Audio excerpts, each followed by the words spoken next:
Government handle नहीं करना चाहती है, तो पब्लिक सेक्टर की जमीनें और हमारे ग्रामीण क्षेत्र की जमीनों के ऊपर सरकार की नजर है और वो कॉर्पोरेट्स के हवाले करना चाहते हैं।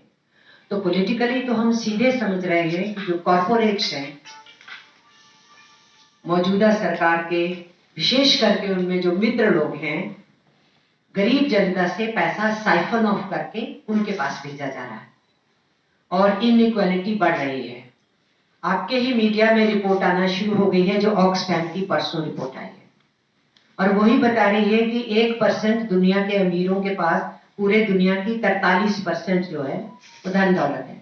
और हमारे देश में तो पिछली रिपोर्ट में ही बता दिया गया कि जो 1% पॉपुलेशन है हिंदुस्तान की टॉप, उनके पास 40% शेयर है हिंदुस्तान की वेल्थ का, और नीचे के जो 50% हैं, जो 70 करोड़ पड़ते हैं, अबाउट 70 करोड़ पॉपुलेशन, उनके पास क्या है? उनके हिस्से में 3% है। और जबकि जीएसटी पे करने में 65% जीएसटी यही नीचे का 50% दे रहा है और टॉप 10% जो है उसका जीएसटी में कंट्रीब्यूशन केवल 3% है। तो इनइक्वालिटी अब इस ऑक्सफैम के रिपोर्ट में, ये तो पिछली थी, वो क्या अब की रिपोर्ट में आएगी इंडिया के बारे में हम देख सकते हैं।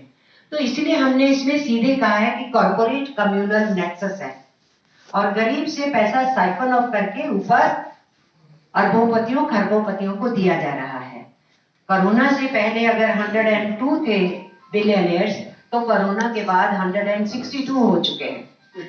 सो बिलियनियर्स राइज कर रहे हैं और पुअर मैन की जेबें खाली हो रही हैं और किसान का संकट बढ़ता चला जा रहा है और मजदूरों के लिए कोई रिक्रूटमेंट नहीं हो रही है, जॉब सिचुएशन नहीं आ रही है और सरकार को रास्ता सूझा है, हरियाणा और यूपी की तरफ से नोटिस निकाला है कि आप इजराइल जाने के लिए कंस्ट्रक्शन वर्कर्स को हम रिक्रूट करेंगे। तो आप अपने देश में रोजगार नहीं दे रहे हैं। इमिग्रेशन लॉ के हिसाब से वार टॉर्न एरिया में नहीं भेजना चाहिए अपने वर्कर्स को, बल्कि वहां से सेफली लाया जाए। उल्टी कहानी चलाई जा रही है क्योंकि अनएम्प्लॉयमेंट को ये हैंडल नहीं कर पा रहे हैं।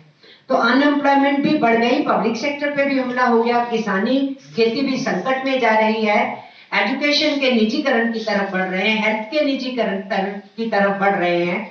हमारे जितने रिसोर्सेज हैं, स्रोत हैं जो फाइनेंसिस इकट्ठा कर सकते हैं, वो स्रोत खत्म करके जो ऊपर के कॉर्पोरेट घराने हैं उनके टैक्सेस रिड्यूस कर रहे हैं और कॉमन मैन पे जीएसटी के नाम पे टैक्स बढ़ता ही चला जाएगा, वो कम होने का दिखता नहीं है। तो इस चीज को हमने यहाँ पर पिन पॉइंट किया है और अपने जो आंदोलन की हम लोगों ने बात की है वो भी हमने मेंशन किया है।